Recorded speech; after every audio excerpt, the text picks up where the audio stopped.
جو بھی نیک عمل کرے، چاہے مرد ہو چاہے عورت ہو، وَهُوَ مُؤْمِنٌ، ہو وہ مومن، فَلَنُحْيِيَنَّهُ حَيَاةً طَيِّبَةً، ہم ضرور اسے پاکیزہ زندگی عطا فرمائیں گے۔ اگر نیک اعمال کرو گے تو شرط ایک ہی ہے کہ مومن ہو، باقی مرد ہو یا عورت ہو یہ کوئی شرط نہیں۔ اگر نیک اعمال کریں گے تو فَلَنُحْيِيَنَّهُ حَيَاةً طَيِّبَةً، پھر ہم پاکیزہ زندگی اس شخص کو نوازیں گے۔ مسند امام احمد بن حنبل میں اللہ کریم نے قرآن مجید میں بالکل اس عنوان کو بیان کیا، فرمایا وَمَا أَصَابَكُم مِّن مُّصِيبَةٍ فَبِمَا كَسَبَتْ أَيْدِيكُمْ وَيَعْفُو عَن كَثِيرٍ، فرمایا تمہیں جو بھی مصیبت پہنچتی ہے وہ تمہارے ہاتھوں کے کمائے ہوئے اعمال کی وجہ سے پہنچتی ہے۔ وَيَعْفُو عَن كَثِيرٍ، اور بہت کچھ تو وہ معاف فرما دیتا ہے۔ کچھ اعمال کی سزا تمہیں ملتی ہے، زیادہ باتیں تو مالک مہربان ہے، اپنے فضل سے معاف فرما دیتا ہے۔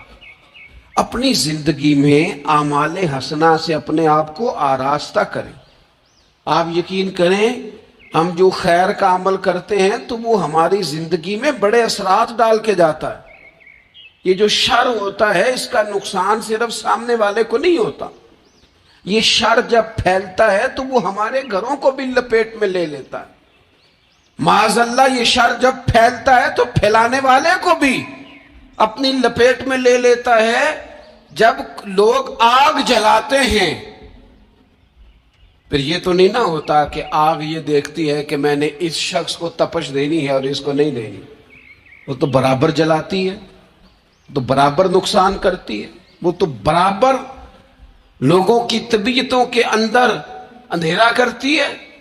تو اعمال پر غور کریں، زندگی میں غور کریں۔ حضرت ابو ہریرہ رضی اللہ تعالیٰ عنہ سے مروی حدیث موجود ہے، نبی اکرم صلی اللہ تعالیٰ علیہ وسلم نے ارشاد فرمایا کہ رب کریم فرماتا ہے اگر میرے بندے کرے میری فرما برداری تو میں رات کو ان پر بارش برساؤں گا، دن کو سورج طلوع کروں گا، اور کبھی انہیں کڑک کی آواز بھی سنائی نہیں دے گی، آواز بھی کبھی ان کے قریب نہیں آئے گی کڑک کی۔ اگر میری فرما برداری کریں تو میں ان کے لیے آسانیاں کر دوں گا، رحمت ہو جائے گی بندوں۔ ہمارے جو اعمال ہوتے ہیں وہ لازمی طور پر ہماری زندگی پر اثر انداز ہوتے ہیں۔ آپ خود دیکھ لیں، ایسا نہیں ہے کہ ہماری باتیں صرف سامنے والے پر اثر کرتی ہیں، ہماری گفتگو، ہماری بات، ہمارا انداز ہمارے اپنے اوپر بھی اثر انداز ہوتا ہے۔ آپ کوئی کسی کو ہنسانے والی بات کرنا چاہ رہے ہیں اور آپ نے گفتگو چھیڑی ہے، کوئی بات ایسی ہے جس میں کوئی ایسی بات ہے جس میں لوگ ہنسیں گے، کوئی لطیفہ ہے، کچھ ایسا ہے، تو وہ بات ابھی آپ نے سنائی نہیں، ابھی وہ آپ کے ذہن میں ہے، آپ سنانا چاہ رہے ہیں، لیکن اس کو سوچ کر آپ ہنسنا شروع کر دیتے ہیں۔ اور بہت سارے لوگ ایسے ہوتے ہیں جو بات کر ہی نہیں پاتے، ہنس ہنس کے لوٹ پوٹ ہوتے رہتے ہیں۔ بالکل اسی طرح اگر کوئی شخص ایسی بات کرنا لگا ہے جو دکھ والی بات ہے، تکلیف والی ہے، اس کی زندگی کا کوئی کٹھن مرحلہ، تو بات کرنے سے پہلے وہ رو پڑتا ہے، اس سے بات نہیں ہوتی، اس طرح وہ پھوٹ پھوٹ کر تڑپ کر روتا ہے۔ تو اس کا مطلب ہے حالانکہ ابھی بات اس نے کی نہیں، ابھی اس کے ذہن میں ہے، وہ کرنے لگا ہے لیکن رونا پہلے آ گیا۔ معنی یہ ہے کہ ہماری گفتگو کا صرف سامنے والے پر ہی اثر نہیں ہوتا، ہماری باتوں کا ہمارے اپنے اوپر بھی اثر ہوتا ہے۔ زندگی میں جو اعمال بھی ہم کرتے ہیں، جو ہم کہتے ہیں، جو ہم سوچتے ہیں، جس طرح کی زندگی ہم گزارتے ہیں وہ ہمارے اوپر اثر انداز ہوتی، اور ہمارے اعمال کو وہ پوری طرح متاثر کرتی۔ اس لیے بخاری میں حدیث ہے، نبی اکرم صلی اللہ تعالیٰ علیہ وسلم نے فرمایا بندہ بولتے بولتے بعض اوقات ایسا جملہ بول جاتا ہے اسے پتہ ہی نہیں ہوتا، اور اللہ تعالیٰ اس کے درجات کو بلند فرما دیتا ہے۔ ایک جملے کی وجہ سے، ایک بات کی وجہ سے، ایک خیر کی گفتگو کی وجہ سے اس کے درجات بلند ہو گئے.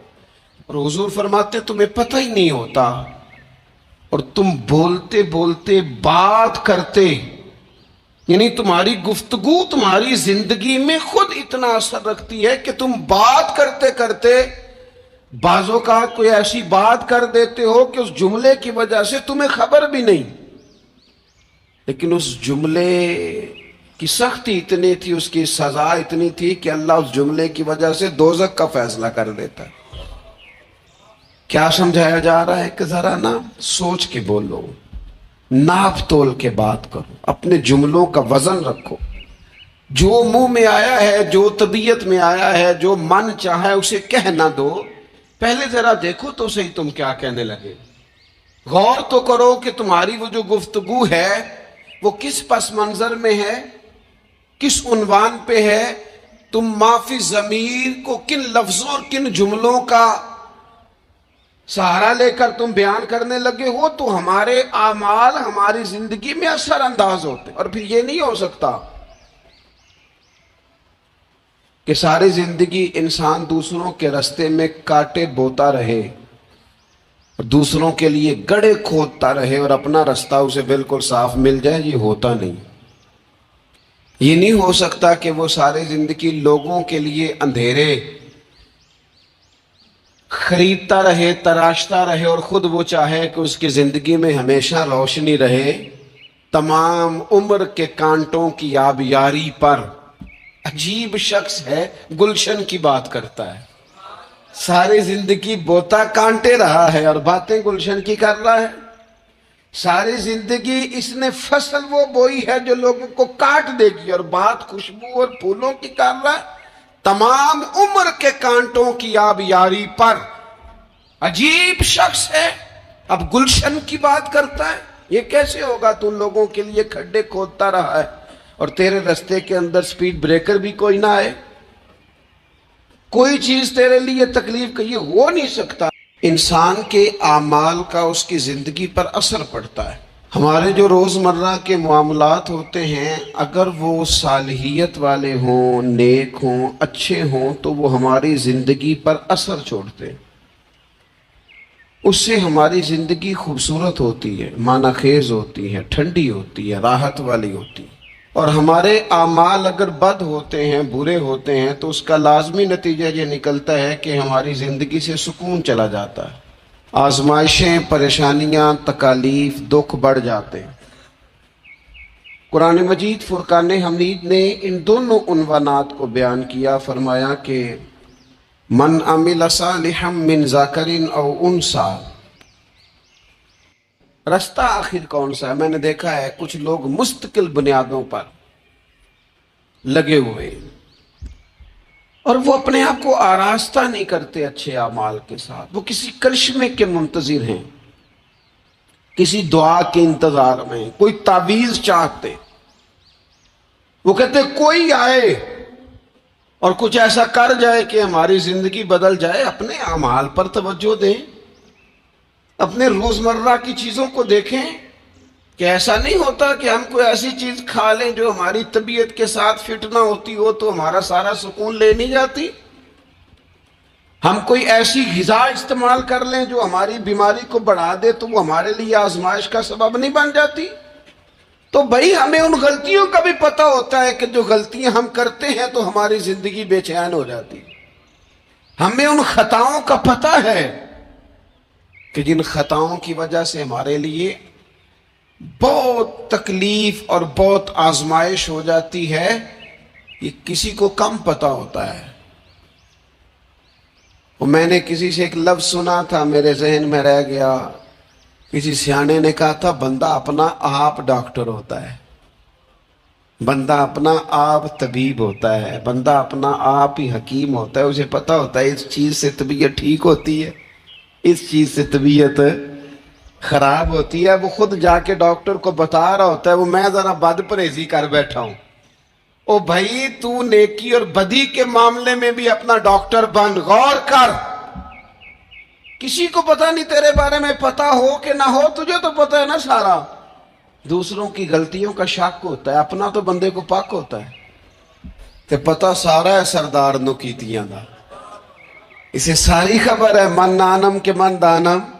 یہ ساری زندگی اپنی کوتاہیاں دوسروں پہ ڈالے، یہ دوسروں کو اپنی غلطیوں کا ذمہ دار بنائے، یہ پیچھے رہنے کی وجہ کسی اور کو قرار دے، اس کی مرضی ہے، جان چھڑانا چاہ رہا ہے۔ ورنہ یہ یاد رکھیے کہ انسان کو خبر ہوتی ہے کہ میری زندگی کے اندھیروں کا سبب کیا ہے، اسے پتہ ہوتا ہے کہ یہ جو عمارت انکمپلیٹ رہ گئی ہے تو میں کہاں سست ہوا تھا تو رہ گئی۔ جس طرح اعمال حسنہ، میں نے دونوں مقام قرآن مجید کے آپ کے سامنے رکھے، جس طرح اعمال حسنہ نور پیدا کرتے، جس طرح نیکی زندگی میں سرور لاتی ہے۔ من عمل صالحا من ذکر او انثى وهو مؤمن فلنحيينه حیاتا طیبہ، جو بھی نیک اعمال کرے، مرد ہو یا عورت ہو، شرط ہے کہ مومن ہو۔ فلنحيينه حیاتا طیبہ، ہم اسے پاکیزہ زندگی عطا فرمائیں گے، اور ضرور پاکیزہ زندگی عطا کریں گے۔ ساتھ ہی قرآن مجید نے آگے جا کر ایک اور مقام پر یہ بھی کہہ دیا کہ وَمَا أَصَابَكُم مِّن مُّصِيبَةٍ فَبِمَا كَسَبَتْ أَيْدِيكُمْ وَيَعْفُو عَن كَثِيرٍ۔ تمہیں زندگی میں جو بھی مصیبت پہنچتی ہے تمہارے اپنے کمائے ہوئے اعمال کی وجہ سے پہنچتی ہے، زیادہ تو اللہ معاف کر دیتا ہے۔ اور نبی پاک صلی اللہ تعالی علیہ وسلم نے ان الفاظ کے ساتھ اس مضمون کو بیان کیا، فرمایا نیکی وہ ہے جو تیرے دل کو سکون عطا کرے۔